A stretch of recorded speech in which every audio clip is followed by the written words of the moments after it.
Tere, Anna! Rõõm sind näha! Tere, Veiko! Me leppisime sinuga kokku, et me räägime täna sinu juhtumist ja sinu lapse lugu on päris judinaid tekitav lugu. Ja see algas sul juba vist 8 aastat tagasi, jah? 8 aastat tagasi, no praegu Nii. läheb juba 9, see oli mai 2016.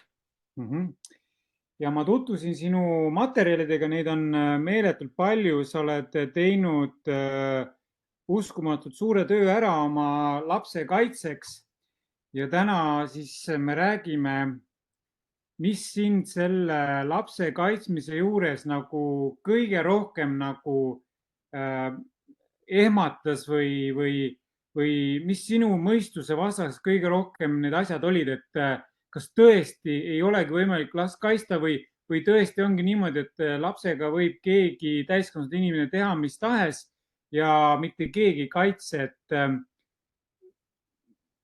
oli sul selline tunne oma lapse kaitsmisel või räägi oma lugu lühidalt, et millal sa nägid, et lapse elu ei ole turvaline?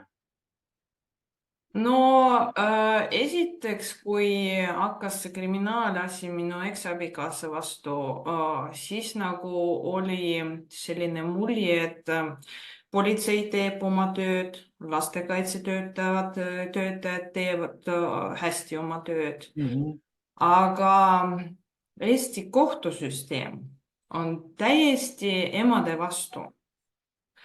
Et minu advokaat juba, kui käis kriminaalasi minu eksabikaasa vastu, siis ta ütles, et pole mingi probleemi, et Eesti seadus on emade poolel ja kõik läheb hästi ja pole midagi muretseda. Ja kui see kohtus hakkas, siis juba ma hakkasin aru saama, et ei ole nii, nagu advokaat ütles.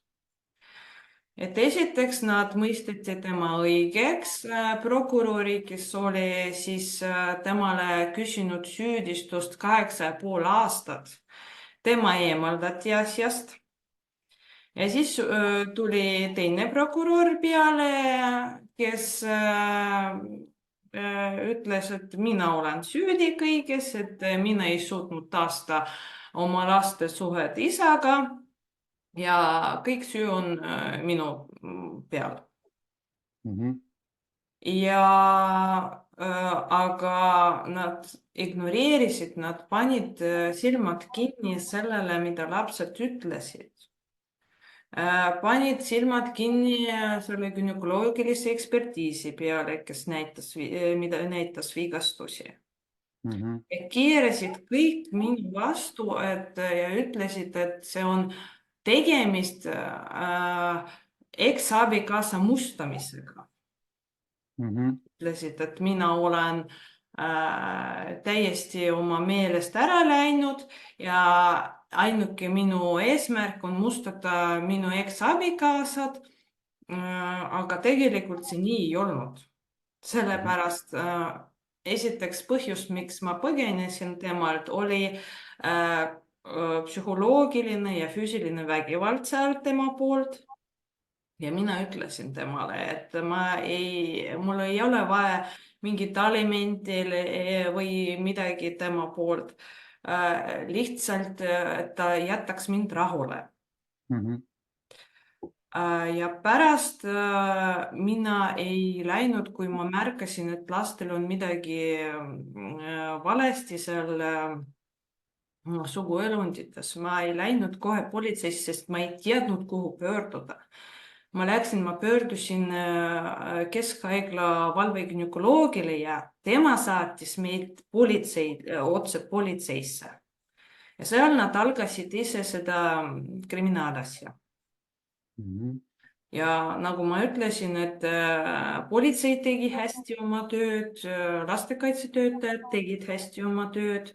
Meile määrati ohvriabi, meile määrati, nagu ma praegu saan aru, Eestist üks parimatest psühholoogidest. See oli Helen Tartes-Papkina, keda pälviti seal presidendi poolt. Mingi autasuga, jah? Jah. Mhm. Nii, aga kohus see kõik ignoreeris, kohus ütles või mitte ütles, vaid kirjutas oma seal otsusest, et psühholoogid ei tea midagi, lastekaitse arvamust nad üldse ignoreerisid, et seal Ühesõnaga, kohtunik ei arvestanud ei lapse ütlusi, ta ei arvestanud psühholoogi ütlusi, kes oli spetsialist, ja isegi kohus ei arvestanud terapeudi või see lastekaitse terapeudi ütlusi, et ehk sinu kohtuasjas kohtunik võttis nii kõrge otsustusõiguse, et ei arvestanud reaalsete spetsialistide lapse enda tõenditega ja otsustas, et kõik on vale ja väljamõeldis ja nimetatud pedofiil võib siis laste hooldusõigus võib edasi olla, jah? jah, just. Ja tuli see ka 2017. aastal tuli see õigeks mõistev otsus temale. Eesti riik maksis välja talle 60 000 eurot. Isegi hüvitise maksis välja? Ja, sest pool aastat ta istus seal Eesti vangis, kui ta tahtis lastega öelda, et ma ütlen, et politsei väga hästi tegi oma tööd. Ja ma rääkisin uurijaga, et ma ütlesin, et ma kardan oma laste elust ja nemad võtsid tema vangisse. Aga pärast Eesti riik maksis temale hüvitist, ka see oli kõik kohtuotsuses märgitud. Ja siis ta hakkas seda lapsehooldusõigusasja. Või esiteks, kui see kriminaalasi tema vastu algas, minu advokaat pakkus, et äkki tahad siis lapsehooldusõigust temalt ära võtta, et 100% sulle seda andavad, ta ütles. Siis ma olin muidugi sellega nõus, aga selle lapsehooldusõiguse asja peatati kuni selle kriminaalasja lõpuni.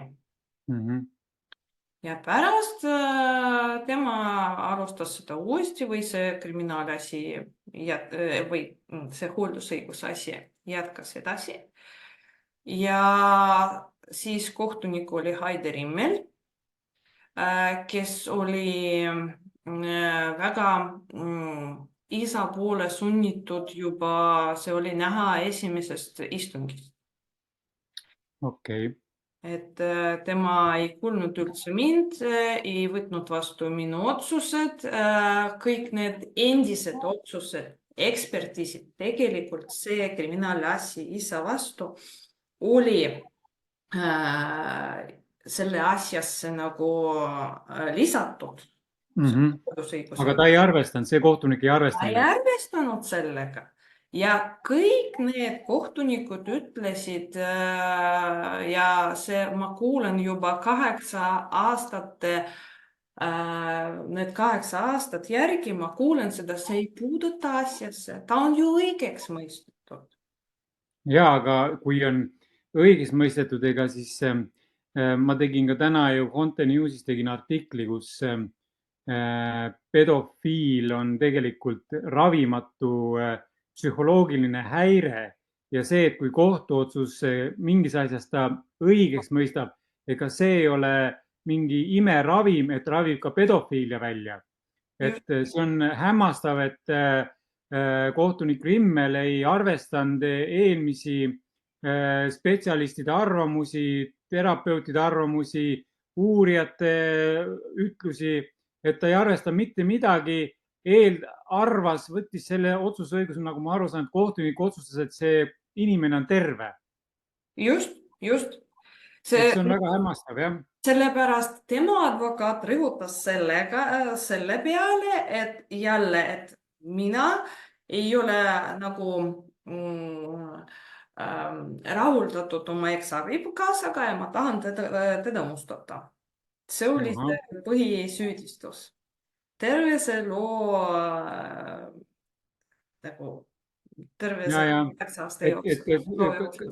sul oli, sina ju kinnitasid seda ka ju eelmistes protsessides, et sa tahtsid lihtsalt ära minna, sa isegi ei nõudnud mingit alimente, sa ei nõudnud mingit vara, sa tahtsid inimesest eemale saada ja kohtunik nii kaljukindlalt ütleb, et sina tahad talle siis mingit halba ja kättemaksu, et mis sa arvad, kuskohast tal sellised mõtted tulevad kohtunikule, kas keegi mõjutas teda, mis sa arvad? No minu arvamus oli jah, et kas oli makstud seda või kinni makstud või ma ei tea, kuidas see süsteem käib. No mul olid kas sinu eksabikaasat kaitses Eesti advokaat? Eesti advokaat ja Ene Mõtte. Aga mis selle advokaadi nimi on? Ene Mõtte. Ahah, Ene Mõtte, jah. Ja kohtunik, ega sa ei uurinud seda, kas need kohtunik ja advokaat on kunagi koos advokaadibüroos koos töötanud või ei ole neil mingit sidet? No vot, mul olid mingi mõtted, et Ene Mõtte on päris jõukas selles mõttes, et tal on mingid sided kohtunikudega, sellepärast, et oli ju üks juhtum, see oli aastal 2018, kui veel ei olnud seda, see oli suvel 2018, ei olnud veel seda kohtuotsust, aga oli niimoodi, et see kohtunik Heidi Rimmel läks puhkusele ja ma ei mäleta, mis kuu, vist juulikuus, ta oli puhkusel, aga ja siis enne kui ta puhkusele läks, ta määras mingid kohtumised selle last või perekeskuses. Ja Ene Mõtte sai temaga sidet, kui kohtunik oli puhkusel, et ta pärast näitas oma seda kirjavahetust kohtunikku. Et ma mõtlen, millised suhed peavad olema advokaadi ja kohtuniku vahel, et advokaat saab kätte kohtunikuga tema puhkusel? Ja, see on väga hea küsimus, kusjuures ma tean siin mitut situatsiooni mitmes, kus nüüd seoses Kristiina Einmetsa lapse juhtumiga, kus on emad kirjutanud ja näidanud neid kohtuprotsesse, siis näiteks Kristiina Einmetsa lapse puhul on vist ehe näide sellest, et kui kohtunik on puhkusel, siis mitte ühelegi kirjale keegi ei vasta, isegi mitte mingist kirjale ei vastata. Ei ole nii, et ma olen puhkusel, aga ma vastan ikka, sest sa oled äkki hea advokaat või ma sinu kirjale vastan. Et on tõestatud korduvalt, et kui kohtunik on puhkusel, ei saa ühegi advokaat kätte. Ja kui saabki, siis võib-olla on tõesti mingi korruptiivne kohtumine, et kuskil salaja nurga taga. Ja sinu puhul on, mina näen küll siin tegelikult väga suurt kahtlust, et Ene Mõtte ja kohtunik võisid väga vabalt teha siin mingi kokkuleppe, kui puhkuse ajal oli kirjavahetus ja aktiivselt tegelesid protsessiga. Kas sinu eksabikaasa on, ütleme nüüd, on ta rikas mees, et selles suhtes nagu on tal raha, et ka nagu mõjutada? No ta on norrakas. Norrakas, naftariik. Ja, mul on üks sõber Norrast ja kes on olnud kogu elu on edukaim börsimaakler olnud ja temal raha on, et ma pole veel kohanud vaest norrakat, aga kindlasti seal kuskil on. Et kas sinu eksabikaasa töötab kuskil, on ta mingi ettevõtja või millega ta tegeleb? Ei, ettevõte ta ei ole, tal oli, seda ma tean, et tal oli oma selline, kuidas ma ütlen, et ta pidas loomi. Okay. Tal oli oma maja, palju seda, kuidas ma ütlen? Maad, põllumaad. Jah, palju maad ümber, palju loomi ja ta töötas veel lisaks seal hooldekodus. Et ta on Aga hooldekodus. mis sa arvad, miks kohtunik tema poole kaldu otsuse tegi, mis seda võis mõjutada, kas ta on siis näidanud, et keegi tunnistajate ütluste järgi, et ta on imeline isa lastele ja lapsed on temaga turvalised ja, või mis oli see, oskad sa öelda, mis oli see põhjus, miks pedofiil saab lapse õigused, miks selline otsus? No sellisel lapsehooldusõiguse otsusel oli kirjutatud niimoodi, et ainuke võimalus taastada laste ja isa suhet on, et eemaldada neid emalt ja üle anda isale. See on ainuke võimalus taastada laste ja laste isa suhet. Sellepärast ta kirjutas sellise otsuse. Et see ei ole ju õige, sellepärast et see, kui isal ei ole nimetatud ametlikult seaduste järgi hooldusõigust, see ei takista isal ja lapsel suhelda. Nad saavad alati helistada, kirjutada, rääkida, sinu juuresolekul kohtuda, et see ei ole mingi vabandus, et peab olema ametlik hooldusõigus, siis on alles võimalik suhelda, et see on väga väär arusaamine minu arvates kohtuniku poolt. Mis sa oled mõelnud edasi teha? Mis olukorras sa praegu oled, et ma nagu aru saan, on sinu vastu mingi kohtuasi käivitatud, et sa pole... Minu vastu praegu käib kriminaalasi, kus ma ei ole täitnud seda hooldusõiguskohtu otsust ja ei andnud üle lapsed isale ja põgenesin nendega. Sellepärast minu vastu käib kriminaalasi, praegu see on juba kirjutatud kassatsioon Riigikohtusse, aga mul suurt lootust selle peale ei ole ka, sellepärast kõik eelmised ka instantsioonid tegid otsust, et mina olen süüdi. Kuid mina ei saa aru, miks ema, kes kaitseb oma lapsi, kes tahab nendele, kes ei ole narkomaan, ei ole alkohoolik, töötav ema, kes kavatseb kaitsta oma lapsi, millest ma olen süüdi. Ja,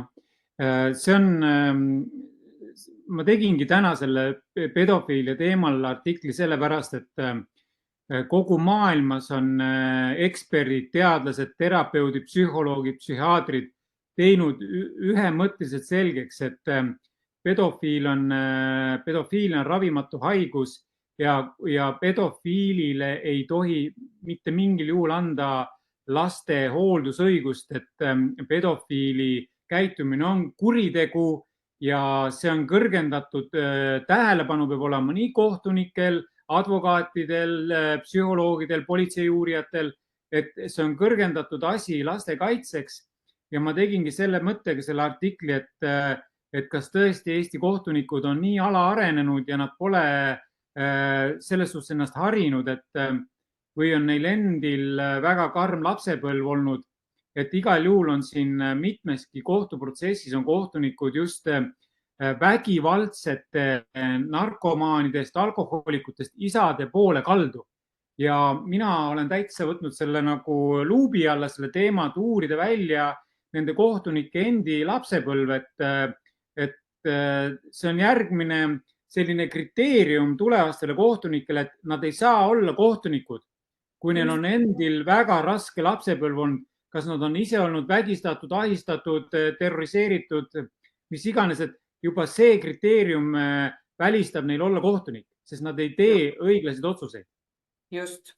Seda ma kuulsin kohtunikult Heide Rimmelilt. See oli peale, kui ma juba sain seda otsuse peale, aga kuulsin ka sellest, et Heide Rimmelil oli probleem, ta oli isa psühhiaatrilise diagnoosiga, kes tegi enesetapmist ja nagu mina sain aru, võib-olla ma räägin midagi valesti, nagu mina sain aru ja nagu mina kuulsin, et tema mõistab ennast süüdi sellest, et isa tegi enesetapmist sellepärast, et tema ema ei lubanud tema isale temaga suhelda. No see on juba kinnitus sellele, et Rimmel tegi juba alateadlikult ja tegelikult teadlikult sellise otsuse, kuna ta ise ei saanud isaga olla ja nüüd ta tegi selle otsuse, et nüüd näed, selle lapse kaudu teeme niimoodi, et vahet pole, et ta on pedofiil. Me anname talle hooldusõiguse, sest et kuna tema jäi sellest ilma, et see on tegelikult päris tõsine põhjus, miks Rimmeli otsus tuleb kindlasti üle vaadata ja Riigikohus peab selle sinu asja kindlasti arutamisele võtma, sest et siin on päris tõsine probleem kohtunikus endas, et see otsus olnud õiglane, see oli rikkus täiega absoluutselt kõikvõimalikke reegleid ja see kohtunik ei tohiks üldse võib-olla mingi ütleme nii, et lastega see kohtunik tegeleda ei tohi. Just. Ja tegelikult sellist lapsepõlve üle elanud inimene ei tohiks kohtunikuna üldse töötada, sest et ta ei ole neutraalne ja ta on mõjutatav. Et see on tõsine asi ja mul on väga sihuke kurb tunne selles suhtes, et sa oled sattunud sellisesse korrumpeerunud ja tegelikult ütleme niimoodi, et veel haigemasse süsteemi, nagu on Eesti kohtusüsteem.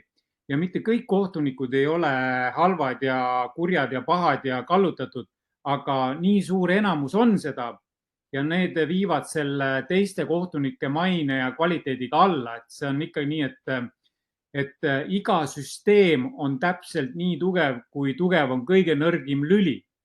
Ehk siis tegelikult ongi niimoodi, et kui kohtunik Rimmel on tegelikult ise raskest lapsepõlvest olnud ja nüüd kohtunikuks teeb sellise otsuse, siis süsteem ongi selline. Ja. Anna, kas Riigikohtu otsusel on sa ootad seda vastust, et ei ole veel tulnud otsust? Ei ole tulnud veel otsust, aga ma ei looda, et mul ei ole suuri. Aga me teeme niimoodi, et ma Fontaine Newsi kaudu panen sinu loo avalikuks sinu nõusolekul. Ja? Ja isegi rahvusvahelised õiguseksperdid, nii nagu ma täna selles pedofiili loos kirjutasin, et mida saab lapsevanem veel ära teha, oli konkreetne soovitus pöörduda meedia poole, pöörduda avalikkuse poole, pöörata sellele tõsist konkreetset tähelepanu, et siin on tehtud ülekohut sulle, lapsele, et on antud pedofiilile hooldusõigus, mida tegelikult rahvusvahelised õigusnormid ja lastekaitse konventsioonid ei luba teha. Et me võtame selle asja üles sinu loal ja proovime teha omalt poolt kõik selleks, et Riigikohus võtab selle sinu asja menetlusse, vaadatakse kõik asjad veel kordselt üle ja see Rimmeli otsus tuleb kindlasti tühistada ja see ei ole õiglane. Sest et ta on ise kallutatud ja ta on mõjutatud juba oma lapsepõlve tõttu. Anna, ütleme niimoodi, et kui nüüd Riigikohus, me teame, et Eesti kohtusüsteem vajab tõsist reformi ja Eesti kohtus ei tööta tegelikult see 3-aastaline kohtusüsteem, sest Riigikohus ei võta praktiliselt mitte midagi menetlusse. See on nagu loterii, kui võtab, siis et siin on nagu võib-olla kuskilt ülevalt poolt toetatud, et oi, kas tõesti võeti. Et ütleme nii, et kui Riigikohus seda asja võtab, me aitame kaasa sellele asjale kuidagi nii palju kui võimalik. Oletame, et Riigikohtus seekord on mõistus kodus ja on õiglus paigas, et tehakse sinu jaoks õiglane otsus ja sa ei pea olema paguluses ja põgenenud, vaid sa saad julgelt olla Eestimaal tagasi ja laps saab turvaliselt tunda koos sina oma lapsega. Et juhul, kui nüüd Riigikohus teeb nii, nagu ta siiamaani käitud on suur osa kohtuasjadega, et ei võta. Ja mis sinu plaan on? Kas sa oled valmis pöörduma rahvusvahelistesse kohtutesse, et mis on sinu mõtted? Tegelikult selle asjaga, selle hooldusõiguse asjaga ma olin pöördunud rahvusvahelisse Euroopa Liitu Euroopa Inimõiguste Kohtusse, jah? aga ma sain sealt keelt ka. Eitav vastuse. Eitav vastuse, jah. No tegelikult siin on veel mõned variandid, me pakume sulle nad välja, aga selleks ongi vaja ära oodata tegelikult, et üldse sinna minna, on Riigikohtu otsust vaja. Kui Riigikohus nüüd ei ütleb või võtab, igal juhul mõlema asja puhul on vaja see otsus ära oodata. Eitav või jaatav, ja kui jaatav, siis vaatame, mis protsess toob. Siin on veel variante, kuhu pöörduda, et siis saab minna riigi vastu, riigi enda vastu. Ja neid asju me lahkame edasi ja me hoiame sind kursis ja aitame nii palju kui võimalik. Ja mul on suur hea meel sinu üle, et sa põgenesid lapsega, sest et respekt sulle, et sa kaitsed oma last, sest et see oli nii õige otsus. Ja nii mõnelegi emale olen öelnud, kes on siin täitsa hädas kohtusüsteemiga, kohtunikud on türannid ja kallutatud, et pakkunud välja, et teil on hetkel on ainus võimalus põgeneda ja olla ära seni, kui laps on suur. Ja siis, et see, et tuleb mingi krimmkaristus või mingi täituri, mingid nõuded, need on tühised, need on mõttetud ja olematud selle võrra, et üks inimhing, noor hing on päästetud. Ta on terve psühholoogiliselt, füüsiliselt, vaimselt. Et see kõik need mingid täiturid, need niikuinii jagamatsu. Ja kui kohtunikud teevad sellist otsust, siis nad ei ole inimesed nagunii. Et selles nagu ma olen selles suhtes väga nagu konkreetne, et kui kohtunik teeb lapse vastase otsuse, siis ta ei ole inimene. Ma ütlen selle ausalt otse välja ja ma olen oma lugudes seda ka öelnud ka, et kas tõesti kohtunik pole elus inimene. Anna, ma tänan selle loo eest. Ja ma avaldan selle loo, ma panen sinna